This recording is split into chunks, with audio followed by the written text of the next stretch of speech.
ओम नमो भगवते वासुदेवाय।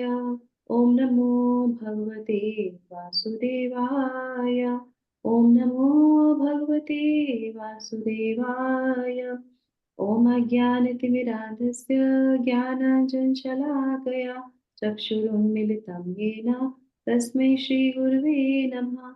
नमो विष्णुपादाय कृष्णपृष्ठाय भूतले श्रीमते भक्तिवेदान्त स्वामिनिति नामिने।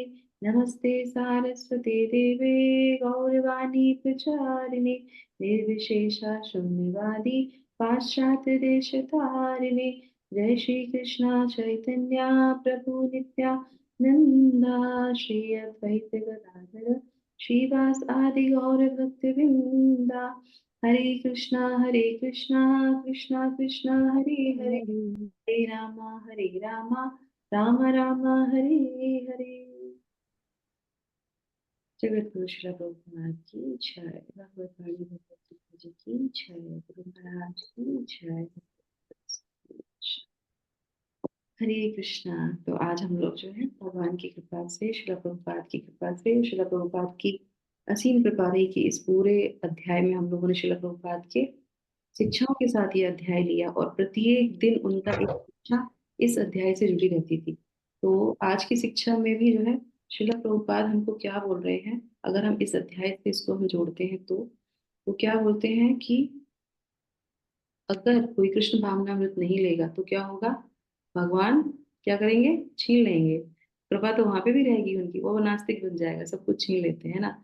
तो एक तरह से देखा जाए तो गुरु अगर कह रहे हैं कि तो भगवान की कौन सी कृपा प्राप्त करनी है, भगवान से हमें जुड़ना है तो हमें वो प्राप्त करनी है, तो इसलिए हमें भगवान से प्रे करना चाहिए, ठीक है। तो नहीं तो भगवान क्या करेंगे, जब बच्चा प्यार से नहीं मानता तो भगवान क्या करते हैं, थप्पड़ दे के समझाते हैं ना। तो भगवान थप्पड़ न मारे, प्रेम से ही समझा रहे हैं। तो इसलिए हम लोग भगवान से प्रेफुल मूड में भगवान से प्रार्थना करेंगे, ठीक है। तो अब हम आ जाते हैं आज के श्लोक में। आज हम लोग पढ़ेंगे श्लोक संख्या 27। तो कल हम लोगों ने कहाँ तक पढ़ा था, कल हम लोगों ने बताया था कि कौन कौन से मार्ग से हो के जो है आत्मा जाती है, और कौन कौन से अष्टा जो देवता होते हैं, अष्टा देवता, जो इन जो है नेत्रों से हम नहीं देख सकते हैं, पर वो ही गंतव्य को पूरा करते हैं। उनके माध्यम से ही आत्माएं आगे जाती हैं, ठीक है। अब आगे मैं यहाँ पे जो है, अब भगवान यहाँ पे बताएंगे कि जो भक्त गण होते हैं वो इन सब चीजों से मोह का ग्रस्त नहीं होते, जो शिला प्रभुपाद शुरू से लेकर आखिरी तक बताते आ रहे हैं। अब यहाँ पे भगवान भी उस चीज को कंफर्म करते हैं, जो पहले शिला प्रभुपाद स्थापित कर रहे थे, भगवान एक्चुअली में भगवान की बातों को ही स्थापित करते हैं। तो यहाँ पे भगवान भी इस बात को बोलते हैं, ठीक है। श्लोक संख्या 27। जो माता जी पढ़ना चाहे वो मेरे बाद रिपीट कर सकते हैं। हरे कृष्ण। नैते श्रुति पार्थ जानान्य योगी नियति नैति श्रुति पार्थ पार्थ जन जानान्य योगी मोहति कश्चन मोहति कश्चन तस्मात् सर्वेषु कालेषु तस्मात् सर्वेषु कालेषु योगयुक्तो भवार्जुन। योगयुक्तो भव अर्जुन। अब भगवान यहाँ पे कह रहे हैं, हे अर्जुन, यद्यपि भक्तगण इन दोनों मार्गों को जानते हैं, है ना। अब जब भगवत गीता पढ़ते हैं, ज्ञान आता है तो पता चल जाता है कि ये दोनों मार्ग होते हैं, किंतु वे मोहग्रस्त नहीं होते। मोहग्रस्त का मतलब क्या है, वो उनको इससे कोई लेना देना नहीं होता है कि उत्तरायण होगा कि दक्षिणायन होगा, कि हमें ये मार्ग लेना है कि हमें वो मार्ग लेना है, नहीं। अतः तुम भक्ति में सदैव स्थिर रहो। तो भगवान यहाँ पे क्या बोल रहे हैं, तुम भक्ति में सदैव स्थिर रहो, तुम्हें और कोई मार्ग लेने की आवश्यकता नहीं है। हे पार्थ, तुम मेरे प्रिय हो। तो भगवान अपने प्रिय लोगों को कौन सा मार्ग बता रहे हैं, भक्ति का मार्ग। तो ये हमारे लिए बहुत इंपॉर्टेंट यहाँ पे बताया गया है, जो भगवान यहाँ पे बोल रहे हैं। अब हम पढ़ेंगे तात्पर्य श्रील प्रभुपाद के द्वारा। श्रील प्रभुपाद बहुत ज्यादा हमको यहाँ पे शिक्षाएं दे रहे हैं। ये दो श्लोक में श्रील प्रभुपाद का जैसे कि जो खूबसूरती है वो क्या है उनके लेखन की, कि जब भी वो अध्याय को खत्म करते हैं, चाहे श्रीमद् भागवतम हो चाहे भगवद गीता हो, और या प्रारंभ करते हैं, तो पूरे अध्याय का जो है सारांश उसमें देते हैं, निचोड़ उसमें देते हैं। तो ये दो श्लोक बहुत ध्यान से हमको पढ़नी। यस, पढ़िए माता जी। दो माता जी वॉलंटियर कर सकते हैं, सब लोग वॉलंटियर कर सकते हैं। हरे कृष्ण माता जी। जगत गुरु श्रील प्रभुपाद की जय। कृष्ण अर्जुन को उपदेश दे रहे हैं कि उसे इस जगत से आत्मा के प्रयाण करने के विभिन्न मार्गों को सुनकर विचलित नहीं होना चाहिए। भगवत भक्त को इसकी चिंता नहीं होनी चाहिए कि वह स्वेच्छा से मरेगा या देव देववसात। भक्त को कृष्ण भावनामृत में दृढ़ता पूर्वक स्थित रहकर हरे कृष्ण का जप करना चाहिए। उसे यह जान लेना चाहिए कि इन दोनों मार्गों में से किसी की भी चिंता करना कष्टदायक है। हरे कृष्ण। कृष्ण भावना। कोई और पढ़ लेगा। हरे कृष्ण माता जी। हरे कृष्ण माता पढ़ो मैं। हाँ। कृष्णा भावनामृत में तल्लीन होने की सर्वोत्तम विधि यही है कि भगवान की सेवा में सदैव रत रहा जाए। इससे भगवान दास का मार्ग स्वयं सुगम, सुनिश्चित तथा सीधा होगा। इस श्लोक का योग युक्त शब्द विशेष रूप से महत्वपूर्ण है। जिस योग में स्थिर है वह अपनी सभी गतिविधियों में निरंतर कृष्णा भावनामृत में रत रहता है। श्री रूप गोस्वामी का उपदेश है, अनासक्त रूपय विषयान यथार्थ युजत। मनुष्य को संसारिक कार्यों से अनासक्त रहकर कृष्णा भावनामृत में सब कुछ करना चाहिए। इस विधि से जिसे युक्त वैराग्य कहते हैं, मनुष्य सिद्धि प्राप्त करता है। एवं भक्त कभी इन वर्णों से विचलित नहीं होता है, क्योंकि वह जानता रहता है कि भक्ति के कारण भगवान धाम तक भगवान धाम तक उसका प्रयास सुनिश्चित है। हरे कृष्ण माता। Thank you so much Suresh माता जी और मोहना माता जी। तो ये है यहाँ पे भगवत धाम, है ना। तो भगवत धाम की यहाँ पे बात हो रही है। तो यहाँ पे सुनिश्चित कर रहे हैं, कह रहे हैं अर्जुन को कि हम लोग को विचलित नहीं होना चाहिए, भक्तों को विचलित नहीं होना चाहिए। तो भक्ति कर रहे हैं ना, तो कुछ भी डर नहीं होना चाहिए। जब हम भगवान का नाम लेते हैं तो सबसे पहले हमारे अंदर से क्या जाना चाहिए? भय। बिल्कुल भय नहीं लगना चाहिए, किसी भी चीज से भय नहीं लगना चाहिए, क्योंकि भय रहता है तो हम गलतियां करते हैं। तो भय नहीं रहना चाहिए, ठीक है। तो उसके बाद श्रील प्रभुपाद क्या बोल रहे हैं, इसमें बहुत ध्यान से सुनने वाली बात है ये, जो हम लोग शुरू से पढ़ते आ रहे हैं कि भक्त को कृष्ण भावनामृत में दृढ़ता पूर्वक स्थित रहकर हरे कृष्ण का जप करना चाहिए। दूसरा वो क्या बोल रहे हैं कि कृष्ण भावनामृत में तल्लीन होने की सर्वोत्तम विधि यही है, ठीक है। दूसरा कि भगवान भगवान की सेवा में सदैव जब रत रहा जाता है तो क्या होता है, भगवत धाम का जो मार्ग है, जो हम लोग पूरे इस अध्याय का नाम क्या है, भगवत धाम, है ना। भगवत धाम की प्राप्ति, है ना, भगवान की प्राप्ति, करेक्ट। तो भगवत प्राप्ति कैसे होगी? तो उसका मार्ग जो है क्या होगा, जब हम हरे कृष्ण महामंत्र लेते हैं तो सुगम हो जाता है। तो यहाँ पे क्या बोलते हैं, सुगम होगा, सुनिश्चित होगा, और क्या होगा, सीधा होगा, डायरेक्ट होगा, और क्या कहते हैं, सेफ होगा, और जो है यहाँ पे सर्टन होगा। तो इस तरीके से हम इसको समझ सकते हैं। और क्या है, इस श्लोक का योग युक्त शब्द विशेष रूप से महत्वपूर्ण है। योग युक्त क्या होता है, कोई बता सकता है? एक योग युक्त मतलब क्या हुआ? युक्त तो माता जी है कि युक्त का मीनिंग नियमित होना, योग में नियमित होना, और एक है भगवान के साथ जुड़ना। हाँ, यस। तो यहाँ पे है भगवत, जो यहाँ पे ऊपर आप देख सकते हैं, यहाँ पे क्या लिखा है, कृष्ण भावनामृत पे तत्पर रहना, युक्त रहना। भगवान के लिए जो भी हम कार्य कर रहे हैं वो सब करते हैं। वैराग्य भी होते हैं, दो तरीके के वैराग्य होते हैं, एक होता है फल्गु वैराग्य, एक होता है जो है ये वाला युक्त वैराग्य, है ना। तो युक्त में जो भी चीजें हो वो सब भगवान से जोड़ देनी चाहिए। तो हम जो भी काम कार्य करते हैं, तपस्या और ऑस्टेरिटी है, यज्ञ है, कुछ भी कर्म है, सब हमारा क्या होना चाहिए, कृष्ण भावनामृत में युक्त होना चाहिए। ये हमको यहाँ से शिक्षा मिल रही है ना।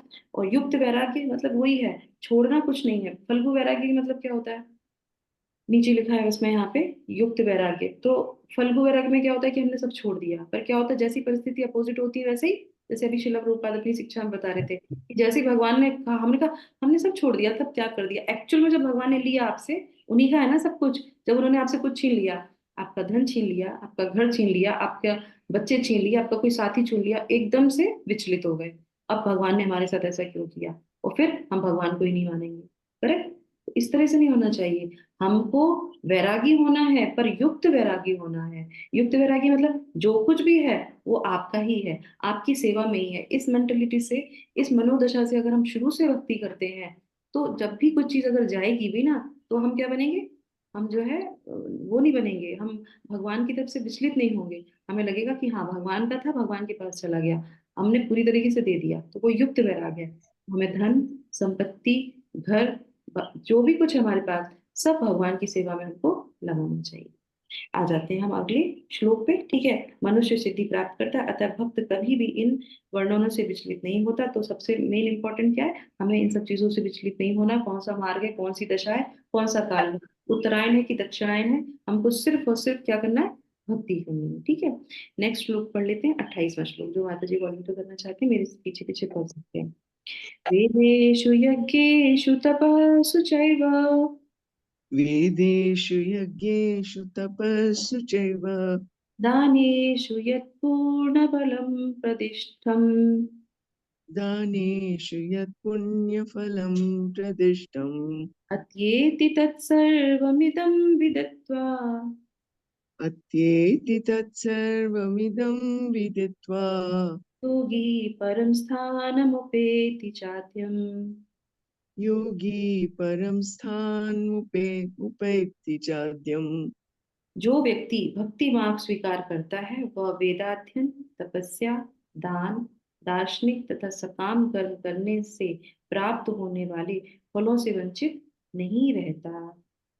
वह मात्र भक्ति संपन्न करके इन समस्त फलों की प्राप्ति करता है और अंत में परम नित्य धाम को प्राप्त होता है। तो भगवान क्या बता रहे हैं, आश्वासन दे रहे हैं कि अगर आप भक्ति का मार्ग लेंगे, तो जो अलग अलग प्लेटफॉर्म से जाके जो चीजों को हासिल करना चाहते हैं और पूरा जीवन उसमें लगा देते हैं, वो सब ऑटोमेटिकली आपको सारी चीजें मिल जाती हैं। तो भगवान स्वयं लास्ट में इस श्लोक में बोल रहे हैं कि क्या है। तो हम लोगों ने लास्ट का सेक्शन हमारा ये चल रहा था, लास्ट का सेक्शन में क्या हम लोगों ने बताया था एक्रोनिम में, डी, है ना, D, devotional devotional. Yes, devotional service is a best. और क्या है, जो भगवान को प्राप्त करने के लिए डिवोशनल, प्योर डिवोशनल सर्विस वो सबसे बेस्ट होती है, जो भगवान इस श्लोक में कंफर्म कर देते हैं। यस, अब एक एक चार चार का पैरा जो जो माता जी लोगों ने नहीं पढ़ा पढ़ लीजिए ऐसे। यस, फर्स्ट 4-5 लाइनें, पढ़ूं मैं पहले की? हाँ पढ़ लीजिए। यस, रश्मि माता जी ने अभी तक नहीं पढ़ा वो भी पढ़ सकते हैं, जो जो लोगों ने नहीं पढ़ा वो पढ़ सकते हैं। यस, पढ़िए। हरे कृष्णा। तात्पर्य जगद्गुरु शिला प्रभुपाद की जय। यह श्लोक 7वें तथा 8वें अध्यायों का उपसंहार है, जिनमें कृष्ण भावनामृत तथा भक्ति का विशेष वर्णन है। मनुष्य को अपने गुरु के निर्देश में वेदाध्ययन करना होता है। उन्हीं के आश्रम में रहते हुए तपस्या करनी होती है। ब्रह्मचारी को गुरु के घर में एक दास की भांति रहना पड़ता है और द्वार द्वार भिक्षा मांगकर गुरु के पास लाना होता है। उसे गुरु के आदेश पर ही भोजन करना होता है, और यदि किसी दिन गुरु शिष्य को भोजन करने के लिए बुलाना भूल जाए, तो शिष्य को उपवास करना होता है। ब्रह्मचार्य पालन के भी कुछ वैदिक नियम है। हरे कृष्णा। थैंक यू माता जी, हरे कृष्ण। नेक्स्ट कौन पढ़ेगा? अपने गुरु के आश्रम में जब छात्र 5 से 20 हरे कृष्णा, एक मिनट माता जी, हम क्योंकि बड़ा है ना तो लास्ट में सब चीजें कवर नहीं कर पाएंगे, तो थोड़ा थोड़ा मैं बताती जाती हूँ।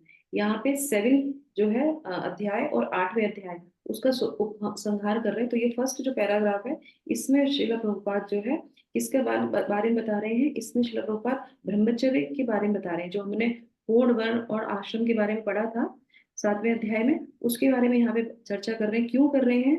क्योंकि वो बोल रहे हैं कि ये जो ब्रह्मचर्य होता है वो इतना सरल नहीं होता है, कठिन होता है। जैसे इसमें यहाँ पे पद्धति दी गई है कि मनुष्य को क्या करना चाहिए, गुरु के निर्देशन में वेदाध्ययन करना चाहिए। वेद अध्ययन करना आवश्यक है। किसी भी मार्ग में आप जाएंगे तो उसमें वो ज्ञान होना बहुत आवश्यक। तो ये ज्ञान के मार्ग की बात भी यहाँ पे करी जा रही है, और कड़ी तपस्या करनी पड़ती है, ठीक है। और अगर कभी गुरु नहीं कुछ बोलते हैं तो क्या करना चाहिए, जो शिष्य होता है वो उपवास रखता है। तो ये एक विधि है। तो पहला आश्रम यहाँ पे कवर हो गया, कौन सा, ब्रह्मचर्य। यस, सेकंड पैराग्राफ पढ़ते हैं। यस माता जी। अपने गुरु के आश्रम में जब छात्र 5 से 20 वर्ष तक वेदों का अध्ययन कर लेता है, तो वह परम चरित्रवान बन जाता है। वेदों का अध्ययन मनोधार्मियों के मनोरंजन के लिए नहीं, अपितु चरित्र निर्माण के लिए है। इस प्रशिक्षण के बाद ब्रह्मचारी को गृहस्थ जीवन में प्रवेश करके विवाह करने की अनुमति दी जाती है। गृहस्थ के रूप में उसे अनेक यज्ञ करने होते हैं, जिससे वह आगे उन्नति कर सके। उसे देश, काल तथा पात्र के अनुसार तथा सात्विक, राजसिक तथा तामसिक दान में अंतर करते हुए दान देना होता है, जैसा कि भगवत गीता में वर्णित है। गृहस्थ जीवन के बाद वानप्रस्थ आश्रम ग्रहण करना पड़ता है। थैंक यू माता जी, यहीं तक रखेंगे। तो ये अब इस पैराग्राफ में गृहस्थ के बारे में आ गया। चरित्र बनता है तब जाके वो गृहस्थ में आता है ना, अपने आप को खंडित नहीं करता। उसके बाद क्या है, वो भी सरल नहीं है। गृहस्थ आश्रम इतना इम्पोर्टेंट है और इतनी तपस्या उसमें। एक तो आपको पैसा कमाना है, अपने घर को चलाना है, फिर उसके बाद क्या करना है, वो पैसे का पूर्ण भोग भी नहीं करना है। उसका कितना 70% जो है आपको दान में देना है। और उसमें भी ये ध्यान रखना है कि ये तमोगुण दान है कि रजोगुण दान है कि सतोगुण दान है, उसका भी ध्यान रखना पड़ता है। तो ये हम लोग आगे जाके जब हम लोग पढ़ेंगे 17वां अध्याय 16वां अध्याय, तब उसमें ये सारी चीजें वो पढ़ेंगे। तो ये दानों को ध्यान में रखते हुए वो दान देता है। नहीं देगा तो भी उसके ऊपर क्या आ जाएगा, पाप पाप क्या चढ़ेगा। वो जो भोग करेगा ना, तो उसका उसको करना पड़ेगा। तो ये भी कोई सरल नहीं है विधि, ये भी बहुत कठिन है। तो ये सब चीजें उस मनुष्य को करनी पड़ती हैं। ठीक है, अब आ जाते हैं इसके बाद फिर क्या है। इसके बाद है और गृहस्थ आश्रम में क्या होता है, 4 आश्रम है। चारों आश्रमों को पालने की जो है किसके ऊपर आ जाती है जिम्मेदारी, गृहस्थ के पास। अगर कोई सन्यासी दिखे तो उसको जो है आप दो, ब्रह्मचारी दिख रहा है तो उसको दो, है ना। तो इस तरीके से सारे आश्रमों को पालने की जो है वो, और वानप्रस्थ में तो सही बात है, सब कोई घर को छोड़ के चला गया है तो उनको भी जो है गृहस्थ आश्रम में पालता है। तो 3 आश्रमों को एक आश्रम पालता है इस तरीके से। यस, आगे बढ़ेंगे हम जीवन के बाद। कौन माता जी पढ़ेंगी, पढ़िए जल्दी से। हरे कृष्ण। हरे कृष्णा। जैसे गृहस्थ जीवन के बाद वानप्रस्थ आश्रम ग्रहण करना पड़ता है, जिसमें उसे जंगल में रहते हुए वृक्ष की छाल पहनकर तथा शोर कर्म आदि किए बिना कठिन तपस्या करनी होती है। इस प्रकार मनुष्य ब्रह्मचर्य, गृहस्थ, वानप्रस्थ तथा अंत में संन्यास आश्रम का पालन करते हुए जीवन की सिद्धावस्था को प्राप्त करता है। तब इनमें से कुछ स्वर्गलोक को जाते हैं, और यदि वे और अधिक उन्नति करते हैं तो अधिक श्लोकों को या तो निर्वेश ब्रह्म ज्योति को या वैकुंठ लोक या कृष्ण लोक को जाते हैं। वैदिक ग्रंथों में इसी मार्ग की रूपरेखा होती है। हरे कृष्णा, हरि बोल। यहाँ पे वानप्रस्थ के बारे में बता रहे हैं। अब वानप्रस्थ में क्या होगा, सारी सुख सुविधाएं जो आपने इकट्ठी की थी, आप ही ने इकट्ठी की थी, है ना, वो सब आपको त्यागना होता है और वन में चले जाना पड़ता है। और वन में जो जो वहाँ का नियम है वैसी कठिन तपस्या करनी पड़ती है। और उसके बाद फिर संन्यास आश्रम लेना पड़ता है। तब इनमें से कुछ स्वर्गलोक को जाते हैं। अब ये क्या है, सिद्ध अवस्था वहां पे अपने आप को करनी पड़ेगी। ये चरण बताए जा रहे हैं, अलग अलग एरोप्लेन लेने पड़ते हैं। ठीक है, तो वो मार्गों के बारे में यहाँ पे श्रील प्रभुपाद समझा रहे हैं 7 से लेके 8वें तक के जो है अध्याय में। और ये एक्चुअल में पूरा 6 अध्यायों का ही वर्णन आगे आ जाता है। तो ये भगवान जो बोलने चाह रहे हैं यहाँ पे वो मैं भी समझाऊंगी आपको। उसके बाद जो है यहाँ पे बोल रहे हैं कि ब्रह्म ज्योति है, वैकुंठ है और कृष्ण लोक तक जाते हैं। वैदिक ग्रंथों में इस मार्ग की रूपरेखा प्राप्त होती है, किंतु कृष्ण भावनामृत की विशेषता यह है। अब यहाँ पे आ गया भगवान श्रील प्रभुपाद क्या बता रहे हैं कि जो हम पढ़ रहे हैं अभी, जो श्रील प्रभुपाद हमें शुरू से बता रहे हैं, भगवान हमको क्या बता रहे हैं भक्ति योग के बारे में। तो वो उसकी विशेषता क्या है कि एक ही झटके में क्या होगा, बस 100 सुनार की और 1 लोहार की।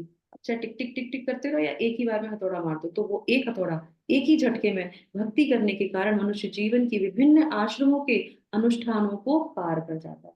तो कोई भी रूल्स रेगुलेशन जो है उसको बांधते नहीं है अगर वो भक्ति योग लेते हैं। ठीक है, आगे पढ़ लेते हैं। इदम विदित्वा। यस, हरे कृष्ण। किंतु कृष्ण भावनामृत की विशेषता ये है कि मनुष्य एक ही झटके में भक्ति करने के कारण मनुष्य जीवन के विभिन्न आश्रमों के अनुष्ठानों को पार कर जाता है। इदम विदित्वा शब्द सूचित करते हैं कि मनुष्य को भगवत गीता के इस अध्याय में तथा 7वें अध्याय में दिए हुए कृष्ण के उपदेशों को समझना चाहिए। उसे विद्वता या मनोधर्म से इन दोनों अध्यायों को समझने का प्रयास नहीं करना चाहिए, अपितु भक्तों की संगति से श्रवण करके समझना चाहिए। 7वें से लेकर 12वें तक के अध्याय भगवत गीता के सार रूप हैं। प्रथम 6 अध्याय तथा अंतिम 6 अध्याय इन मध्यवर्ती 6 अध्यायों के लिए आवरण मात्र हैं, जिनकी सुरक्षा भगवान करते हैं। यदि कोई गीता के इन 6 अध्यायों को भक्त की संगति में भली भांति समझ लेता है तो उसका जीवन समस्त तपस्याओं, यज्ञों, दानों, चिंतनों को पार करके महिमा मंडित हो उठेगा, क्योंकि केवल कृष्ण भावनामृत के द्वारा उसे इतने कर्मों का फल प्राप्त हो जाता है। हरे कृष्ण। हरे कृष्णा। तो यहाँ पे बहुत सुंदर तरीके से बता रहे। तो ये क्या है, ये हमारा इदम विदित्वा है। तो इससे पहले भी और शब्द आए थे, वो आप सुन लीजिए यहाँ पे। तो सबसे पहले यहाँ पे क्या बता रहे थे, जो श्लोक हमने पढ़ा था, वेदेषु, है ना। तो यहाँ पे क्या है, वेद मतलब वेद के अध्ययन में, यज्ञ मतलब यज्ञ में, उसके बाद फिर जो है यहाँ पे तप, तो विभिन्न प्रकार की जो भी हम तप करते हैं, चैरिटी देते हैं, वो सब। और फिर क्या है, युक्त फलम, युक्त पुण्य फलम प्रतिष्ठितम। तो उसमें क्या है, सबको मिला के जो फल मिलता है, जो श्लोक में भगवान बता रहे थे कि जो दान है, तप है, यज्ञ है, उन सब में जो फल मिलता है, उन सबको मिला के, और अत्येति अत्येति एक सर्व सर्वम, और वो सब फल मिला के और उसके साथ एक्स्ट्रा फल और मिला लो। भगवान क्या कह रहे हैं, उन सबको मिला के जो फल मिलेगा वो, और कुछ और एक्स्ट्रा, और उससे अधिक उसको मिला लो उसमें, या उसमें जोड़ लो। फिर इदम विदित्वा, इदम विदित्वा मतलब क्या है, जो मैंने तुमको ज्ञान दिया है अभी तक। तो अब भगवान ज्ञान क्या, ये 7वें अध्याय से भगवान ने भक्ति योग चालू हो गया हमारा, है ना। तो ये यहाँ पे एम्फसाइज करके बोल रहे हैं, ये जो भगवत भक्ति योग है वो, और ये कहाँ तक चलेगा, ये 12वें अध्याय तक चलेगा। तो ये जो बीच का मिडिल पार्ट है, ये बहुत इंपॉर्टेंट है, क्योंकि ये भक्ति योग है। ये भगवान इसको एम्फसाइज कर रहे हैं, इदम विदित्वा, जो मैंने तुमको अभी ज्ञान दिया है। और ये 8वें का अध्याय, जो ये ज्ञान था, ये बहुत महत्वपूर्ण था। तो ये, इसको जो भी जो है, इस अध्याय को जानकर, इस चीज को समझकर, तो यहाँ पे क्या बोले, इसको जानकर, तो क्या होगा, उसके बाद फिर वो क्या बोल रहे हैं, योगी परम, वो परम योगी बनेगा। और फिर क्या है, स्थान मुक्ति, और परम धाम को प्राप्त होगा। ये जो ज्ञान अभी सुना है, या 12वें तक जो आप सुनोगे, उसी से ही आपको परम प्राप्ति, परम गति की प्राप्ति होगी। तो इस श्लोक में भगवान ये बोला रहे। और क्या है, च च आद्यम, और भी इसके साथ प्राप्त हो जाते हैं। मतलब जो और भी चीजें होती हैं, जो दूसरी दूसरी चीजें जो लोग लेते हैं, ज्ञान लेते हैं, अष्टांग योग लेते हैं, जो भी पद्धति लेते हैं, उसमें जो जो चीजें मिलती हैं, जैसे मान लीजिए कोई एरोप्लेन में गया, तो उसको बेंगलोर से दिल्ली जाना है, ठीक है, उसने टिकट ली, तो सभी पैसेंजर जा रहे हैं, वो भी जाएगा उसमें। पर उसमें क्या है, उसने प्रीमियम की टिकट ले ली। प्रीमियम मतलब उसने भक्ति योग ले लिया, है ना। फ्लाइट तो सबकी जाएगी, सबको ऊपर जाना है, उसने प्रीमियम ले लिया। अब उसी फ्लाइट में बैठे हैं, उसी बस में बैठे हुए हैं, और उसको प्रीमियम जो है सुविधाएं मिल रही हैं। कोई खाने के लिए पूछेगा आपको, कोई आपको आके गर्म टॉवल दे के जाएगा, कोई आपको पिलो दे के जाएगा। तो आपको सारी चीजें ऑटोमेटिकली मिल रही हैं, जो औरों को बड़ी कठिनाई से मिलती हैं। तो इसीलिए बोल रहे हैं कि जो भक्ति योग करता है, उसको सारी चीजें मिल जाती है। दूसरा यहाँ पे बहुत इंपॉर्टेंट चीज क्या है, भगवत गीता को जो है क्या करना चाहिए, समझने का प्रयास करना चाहिए। अभी हम लोगों ने पढ़ा, एक कहाँ से पढ़ा, एक कहाँ से निकाल दिया, तो उसका कोई फल नहीं मिलेगा। तो क्या करना चाहिए, भक्तों की संगति में इसको श्रवण करना चाहिए। ये नियम है जो है भक्ति योग का। भक्ति योग में अगर आप हैं, तो हमें भक्तों के साथ पढ़ना चाहिए। नहीं तो कुछ हम अपने हिसाब से उस चीज को लगा लेंगे, वो नहीं होता है। भगवान भक्त को वो नॉलेज देता है, परंपरा से वो नॉलेज आती है, और परंपरा तक ही उसको जाना चाहिए। मुझे अभी याद आता है, जब मैं शुरू में, जब मैंने भगवत गीता ही स्टार्ट की थी, भक्ति जो है,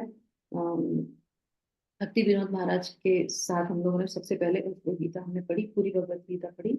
और उसके बाद भक्ति योग का वो किया। उसके बाद कोविड शुरू हो गया, तो हमने हमने कुछ माता जी के साथ मिलके, जो अभी भी माता जी हमारे साथ हैं, उसके साथ हम लोगों ने ये भगवत गीता प्रारंभ की। तो मैंने अपनी शिक्षा गुरु से कहा कि मुझे, क्या मैं शुरू करूँ, बोले हाँ आप शुरू करो। पर मैं डेली, मेरा एक नियम रहता था कि मैं, क्योंकि नए लोगों के साथ हूँ ना, तो मैं डेली अपने शिक्षा गुरु के पास उनको कॉल करती थी, जो श्लोक में पढ़ती थी, फिर मैं उनसे पूछती थी कि ये ऐसा सही है, इसमें यहाँ पे मुझे ये चीज सही है, ऐसे ये है, मैं ऐसे एक्सप्लेन करूंगी, ये ठीक है। डेली मेरा नियम था। 1 साल तक मैंने उनको डेली डिस्टर्ब किया, पर वो कभी भी झिझकते नहीं थे। क्यों? क्योंकि हम कोई चीज नई शुरू करने जा रहे हैं, तो हमें गाइडेंस की जरूरत होती है। तो उस गाइडेंस में रहते रहते रहते रहते रहते रहते तभी हम भगवत गीता को समझ सकते हैं, नहीं तो नहीं समझ सकते। तो जो हम सुनते हैं आचार्यों से, जो हम अपने से गुरु से समझते हैं, उसी को हम उस दोहराना है, बस जो हमने सुना उसको दोहराना है, दैट्स ऑल। अपना दिमाग नहीं लगाना।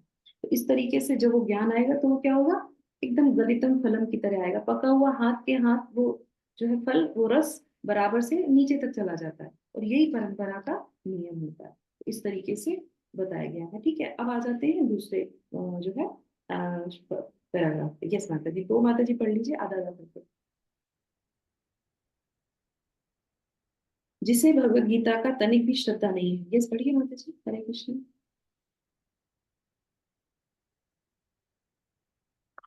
मैं पढ़ लूं, कोई नहीं पढ़ेगा? हरे कृष्ण। जिससे भगवत गीता में तनिक भी श्रद्धा नहीं है, उसे किसी भक्त से भगवत गीता समझनी चाहिए, क्योंकि चौथे अध्याय के प्रारंभ में ही कहा गया है कि केवल भक्त गण ही गीता को समझ सकते हैं, अन्य कोई भी भगवत गीता के अभिप्राय को नहीं समझ सकता। अतः मनुष्य को चाहिए कि वो किसी भक्त से भगवत गीता पढ़े, मनोधर्मियों से नहीं। ये श्रद्धा का सूचक है। जब भक्त की खोज की जाती है और अंततः भक्त की संगति प्राप्त हो जाती है, उसी क्षण से भगवत गीता का वास्तविक अध्ययन तथा उसका ज्ञान प्रारंभ हो जाता है। भक्त की संगति से भक्ति आती है, और भक्ति के कारण कृष्ण या ईश्वर तथा कृष्ण के कार्यकलापों, उनके रूप, नाम, लीलाओं आदि से संबंधित सारे भ्रम दूर हो जाते हैं। इस प्रकार भ्रमों के दूर हो जाने पर वो अपने अध्ययन में स्थिर हो जाता है। तब उसे भगवत गीता के अध्ययन में रस आने लगता है और कृष्ण भावना भावित होने की अनुभूति होने लगती है। आगे बढ़ने पर वो कृष्ण के प्रेम में पूर्णतया अनुरक्त हो जाता है। ये जीवन की सर्वोच्च सिद्ध अवस्था है, जिससे भक्त कृष्ण के धाम गोलोक वृंदावन को प्राप्त होता है, जहाँ वो नित्य सुखी रहता है। इस प्रकार भगवत श्रीमद् भगवत गीता के 8वें अध्याय भगवत प्राप्ति का भक्ति वेदांत तात्पर्य पूर्ण हुआ। Hare Krishna. Thank you so much माता जी। तो लास्ट के पैराग्राफ में श्रील प्रभुपाद ने जो भी हमने बात करी उसके बारे में बता रहे हैं, और जो हमारे 6 से 7वें से लेके 12वें तक के अध्याय, ये क्या है, बहुत इंपॉर्टेंट है। और उसके आगे और पीछे के जो भी अध्याय है, 6 अध्याय, वो उसको कवर करते हैं, और भगवान उस पर विशेष कृपा करते हैं। दूसरा यहाँ पे जो है भक्ति के चरण होते हैं कुछ। किसी को पता है भक्ति के कौन से 7 चरण होते हैं? अदौ श्रद्धा, साधु संग, भजन क्रिया, अनर्थ निवृत्ति। किसी को पता है सचरण? सुने हैं पहले? ठीक है, नहीं सुने तो कोई बात नहीं, दोबारा से हम बता देते हैं, या सुने तो याद नहीं होगा। तो यहाँ पे श्रद्धा के चरणों के बारे में बता रहे हैं। तो कौन कौन सा है? श्रद्धा नहीं होती शुरू शुरू में, है ना? तो कैसे ये चरण प्राप्त होते हैं, तो ये यहाँ पे सीक्वेंस दिया है कैसे।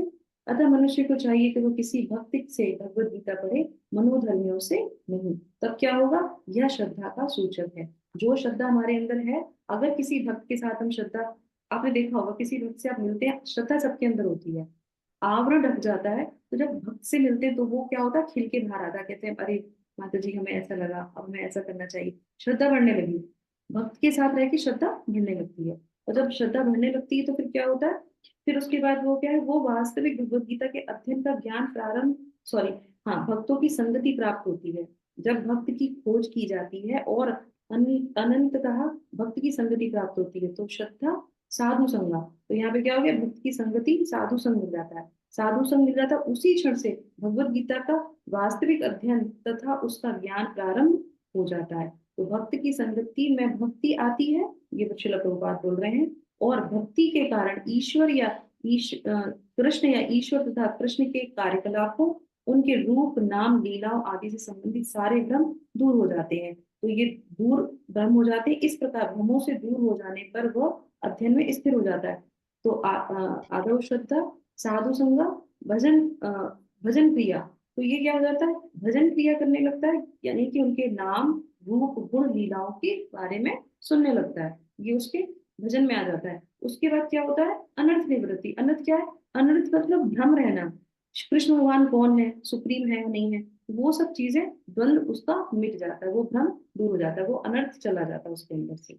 उसके बाद क्या है, निष्ठा आ जाती है, यानी कि अध्ययन में स्थिर हो जाता है, निष्ठा आ जाती है ना। निष्ठा की बात क्या है, भगवत गीता के अध्ययन में रस आने लगता है। अब आप लोग बताइए, 8वें अध्याय तक पहुंचने के बाद किस किस को लगता है कि हम डेली भगवत गीता पढ़ें?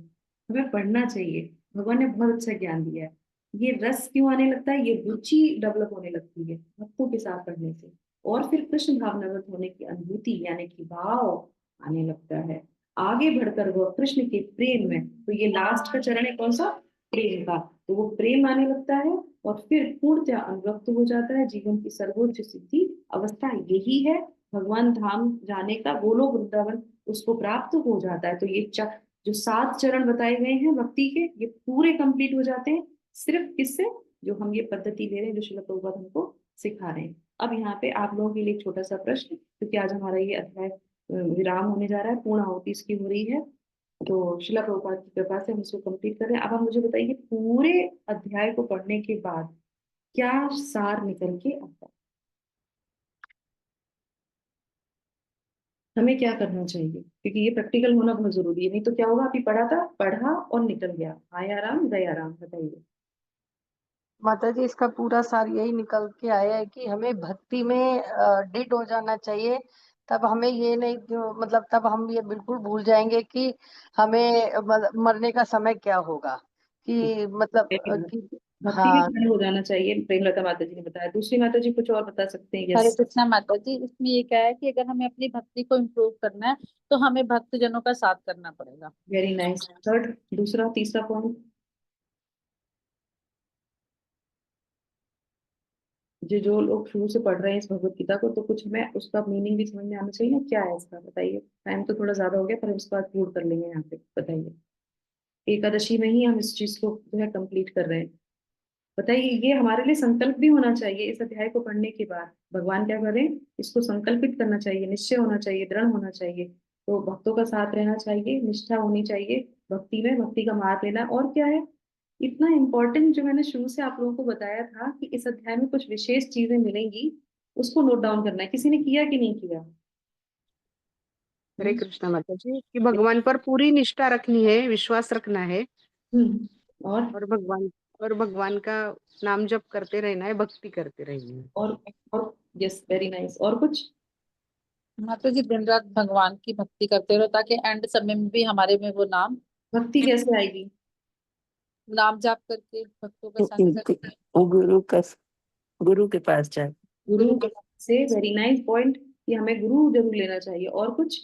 सुमित प्रभु, हरे कृष्णा, संगीता माता जी, यस, जो बोलना चाहते हैं बताइए। यस यस, जल्दी जल्दी जल्दी जल्दी, टाइम कम है हमारे पास। हम्म। ओके। मैंने, आप लोगों ने नोटिस नहीं किया, मैंने शुरू से लेके लास्ट तक जो है भगवत गीता के इस अध्याय में ये दुपट्टा पहन के रखा था।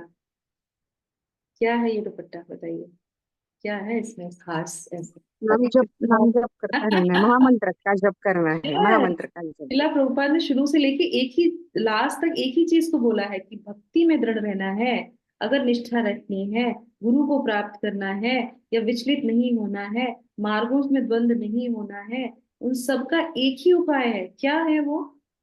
हरे कृष्णा महामंत्र। उन्होंने महामंत्र कितना का जप रिपीट कर। किया है, हरे कृष्णा महामंत्र, हरे कृष्णा महामंत्र। ये इस अध्याय का थीम है, और इस अध्याय का ही नहीं, भगवान पूरी भगवत गीता का है। और ये जो 6 अध्याय हैं, इन 6 अध्यायों को अगर अपने जीवन में उतारना है या इनकी शिक्षाओं को ग्रहण करना है, तो सिर्फ एकमात्र साधन है, वो क्या है? हरे कृष्णा महामंत्र। और वो भगवान कब नाम। मिलता है? भगवत नाम तभी मिलता है जब आप भक्त की संगत में आते हैं। अनर्थ निवृत्ति तब होती है जब आप भक्त की संगत में आते हैं। निष्ठा, प्रेम, भाव, सब कुछ भगवत हरे कृष्ण महामंत्र से ही होगा, उसके और कोई उपाय ही नहीं है। सुबह उठ के अगर आप भगवान नाम नहीं जप करेंगे तो क्या करेंगे, बताइए। सुबह उठ गए आप, मंदिर चले गए आप, है ना, सब गुरु मिल गए आप, पर आप हरि नाम नहीं ले रहे हैं तो क्या होगा? कुछ भी नहीं होगा। सही है। और हरि नाम लेने से ही सब चीजें होती है कि नहीं होती है? तो वो जो सारी चीजें हैं वो भी बहुत इंपॉर्टेंट है, पर उसके साथ जो मेन हमारी, गोली नहीं खाएंगे, डॉक्टर के पास जाएंगे, डॉक्टर कहेगा कि तुमने दवाई ही नहीं खाई तो तुम्हारा उद्धार कैसे होगा, करेक्ट? तो अब हम एक छोटा सा जो है भजन गाएंगे, और उसके बाद फिर इस सत्र को विराम करेंगे, इस अध्याय को विराम करेंगे, भगवान की कृपा प्राप्त करेंगे, और कैसे हमें हरि नाम हर चीज के लिए बहुत इंपॉर्टेंट है। और एक केवल वही है कलयुग के लिए, क्योंकि हम लोगों ने ये सारे चरण पढ़े, वो सारी विधि बहुत कठिन है, सिर्फ एक विधि सरल है, वो क्या है? हरे कृष्ण विधि। ठीक है, तो आप लोग सब लोग म्यूट पे रहिएगा, मैं पढ़ूंगी, आप लोग म्यूट पे रहते हुए मेरे साथ साथ पीछे रिपीट कर सकते हैं। ठीक है, मेरी स्क्रीन आप लोगों को दिख रही है? हरे कृष्ण। अब दिख रही है ना? यस, हरे कृष्ण। तो ये आज के सत्र का श्रीमद् भगवद गीता जी के 8वें अध्याय को की पूर्ण आरती इस जो है भजन के माध्यम से हम करेंगे। केवल अष्टकम जिसको बोलते हैं कि सिर्फ और सिर्फ भगवान का नाम ही जो है एक मेन साधन है, या फिर वो ही इस कलयुग का एक आधार है। कलयुग केवल एक आधार है, नाम। मधुरं मधुरे भयोऽपि मङ्गलेभ्योऽपि मङ्गलम् पावनं पावनेभ्योऽपि हरेर्नामेव केवलम् आब्रह्महस्ताभपर्यन्तम् सर्वं मायामयं जगत् सत्यं सत्यं पुनः सत्यं हरेर्नामेव केवलम् स गुरु स पिता चापि सा माता बान्धवोऽपि सा शिक्षय चेत् सदा सर्वतुं हरेर्नामेव केवलम् निःश्वासेन हि विश्वास तदारुथो भविष्यति कीर्तनीयमतो बाल्य हरेर्नामैव केवलम्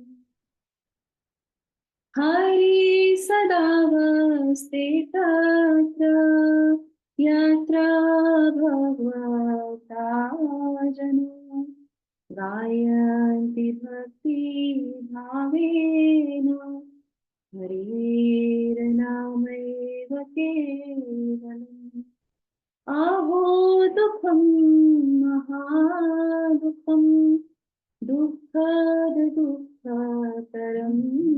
यत् पाचार्थं विस्मृतं यत्नं हरेर्नामैव केवलम् हरेर्नामैव केवलम् दीयतां दीयतां प्रणो नीयतां वचो गीयतां गीयतां नित्यं हरेर्नामैव केवलम् हरेर्नामैव केवलम् त्राणी प्रत्या जगत् सर्वं राजते सकलोपरि चिदानन्दमयं शुद्धं हरेर्नामैव केवलम् हरेर्नामैव केवलम् मधुरं मधुरेभ्योऽपि मङ्गलेभ्योऽपि मङ्गलम् पावनं पावनेभ्योऽपि